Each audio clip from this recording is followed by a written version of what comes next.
This video is based on the 12 principles of animation as described by Frank Thomas and Ollie Johnston. Alright, so the fourth animation principle is called straight ahead and pose to pose. This term describes two methods used to animate drawings.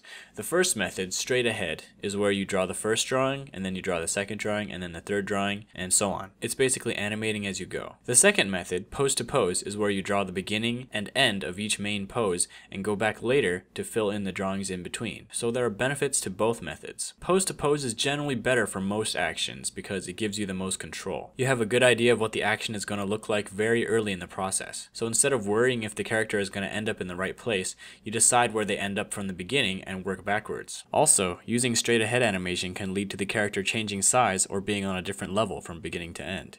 Pose to pose can save you a lot of work. If you were to animate a whole sequence straight ahead and then realize that one pose is off, you would have to change several drawings to fix that one pose. But with pose to pose, you do the main poses to see if it feels right, and you can catch problems early on.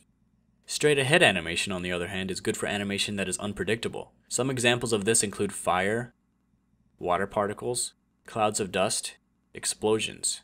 The reason why straight ahead works well is because there are laws of physics that work at a constant rate, and it's hard to predict how it will work pose to pose. So when animating fire, for example, you just go with the flow based on what you know about fire, and let the fire kind of create itself. If we were to look at the beginning and end, we wouldn't even know how to in-between it. However, you can still use pose to pose to make the general shapes and fill it in between to make it smoother. Another example of unpredictable animation is overlapping action, which will be covered in depth in the next video. Let's say that a character has floppy ears.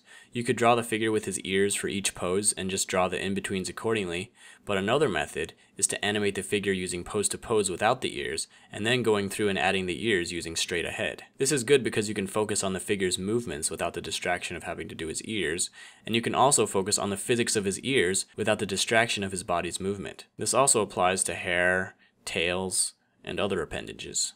When you work pose to pose, there's some vocabulary that goes into it. There are main poses called keys, secondary poses called extremes, and further broken down poses called breakdowns. Make the keys first, perfect them, then decide the farthest the character will go in each direction using extremes, and then decide how you want the extremes to connect using breakdown poses. At this point, you can start in-betweening. Working with this sort of hierarchy will give you the most control as opposed to doing your pose to pose straight ahead, so to speak. This is like pose to pose within pose to pose because you are perfecting the poses at each level before moving down to the next level. So that's all I've got for straight ahead and pose to pose. The next principle is called follow through and overlapping action. Thanks for watching, and I'll see you guys in the next video.